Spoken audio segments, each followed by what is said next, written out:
the number one thing to make it better is if you're a worker, do your best to keep your word, uh, and don't BS any promoters. And same thing to, you never really, I'm not to any particular promoter, but just promoters. The promoters that I've dealt with have been great, and as long as those guys continue their successful ways, I think that pro wrestling will be in a better place.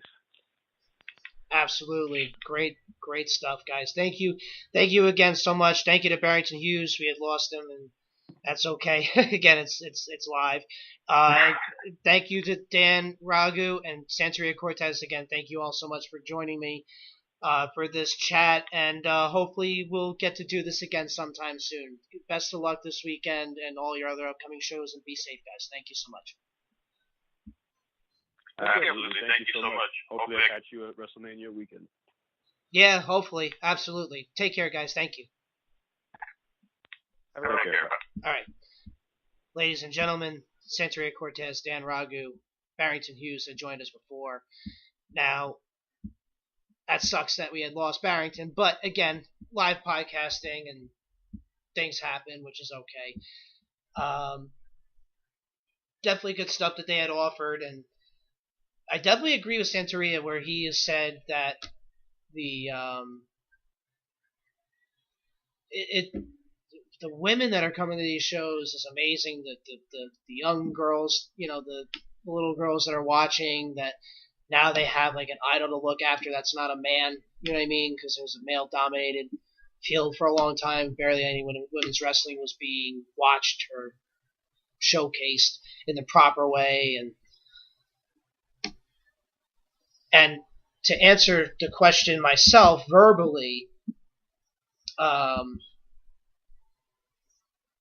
state of pro wrestling, like I had said in Twitch chat. Yeah, agreed. Glad that women's matches are more than 3 minutes. Absolutely. Yeah, absolutely. Definitely a big difference. Definitely a huge difference in the way that again, that it's being looked at right now. So this is very nice. Current state of pro wrestling, I had said in the Twitch chat, best it's been since the Attitude Era, hands down. And then what could be done to make the scene show up more? I think right now, what the NWA is doing with the Crockett Cup, bringing back a tag team tournament, I think that's going to be excellent for tag team wrestling. The two things I've always advocated for are tag team wrestling and women's wrestling. Women's wrestling is finally getting that rub. It's finally exploding. I mean, pro wrestling as a whole is exploding, but women's wrestling is really exploding. And I am hoping that that tag team wrestling, that this Crockett Cup will do more for the state of tag team wrestling. That maybe WWE will pay attention. You already know between the Young Bucks that All Elite Wrestling is going to be on top of that. Ring of Honor has always been on top of the tag team division. MLW right now is on top of it. Right now they have a huge World Tag Team title match announced for their Philadelphia shows, or their show, as the Lucha Brothers against the Hart Foundation for the tag titles. That's going to be awesome. But that's stuff that I always used to get excited about. And I love tag team wrestling. I love the dynamic of tag team wrestling. It really is just tremendous. And now that I got part of my wish, that women's wrestling is exploding. Now, okay, here's a good thing. Here's an example of the women point. The first person to sign with AEW that they've released information about is Britt Baker, a woman. Other than the Bucks and Cody and Hangman, where you obviously expected it, the first person outside of the Elite to sign a deal with AEW was Britt Baker. So that's how at least All Elite is viewing women right now as a top priority, because they know right now what the climate of pro wrestling is. Hopefully with Ring of Honor and NWA working together, the tag team division could also be experiencing this kind of big-ass boom that the women's wrestling is experiencing right now, and deservedly so. So, And the other thing that I would really like to see stop is all the hate. People just bashing each other and, within wrestling, whether it be the fans. Most importantly, the fans. I mean, dude, who gives a shit if what one person likes versus what you like in wrestling? The two people that are arguing with one another, you're pro wrestling fans. First and foremost, if one person likes deathmatch wrestling versus the other person likes, the stylings of, Trey Miguel and the X Division, and the Rascals in Impact. All right, you have two different tastes of the type of wrestling you like, but you're pro wrestling fans first. Can we all just get along, man? I mean, to be very serious, can we all just get along? And just, yeah, that's really my main point here. Excuse me. Anyway, let me take a break. Let me take a break here. I'm going to play a little music. And this is a band called Our Fears. It's a friend of mine out of New York. And very good band. And enjoy their music. And I will be right... I'm playing this from YouTube, so you're probably going to get an ad. But I'll be right back. And we'll talk about... Excuse me. Again, live podcasting. We'll talk about All Elite Wrestling a little bit more. We'll talk about Toni Storm and the unfortunate incident that is happening there. And we'll talk a little bit more. So hang in there with me, and I will be right back.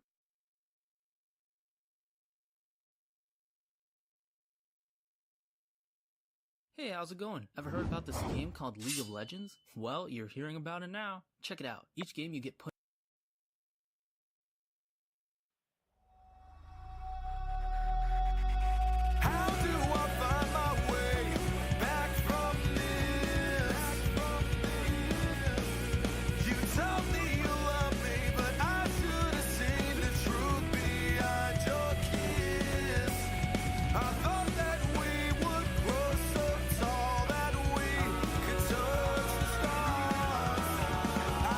myself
All right, and I'm back here with Open Mic Wrestling Night here on Twitch live.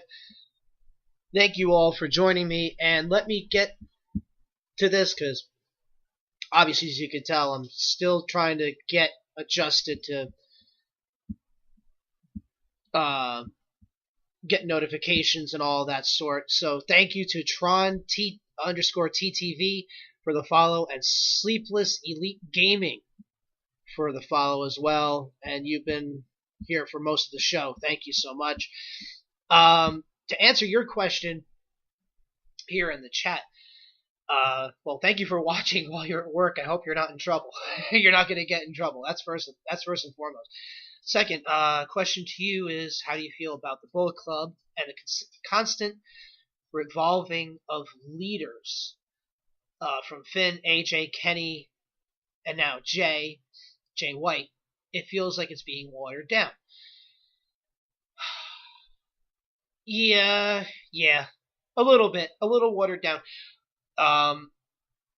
But to be honest, I think Jay White, right now, again, without the Elite, right now the Bullet Club and guys like Okada and Tanahashi and Naito are the ones that New Japan right now are kind of clinging on to help them through this transition, because, again, Cody and especially the Bucks drew a lot of attention to the company.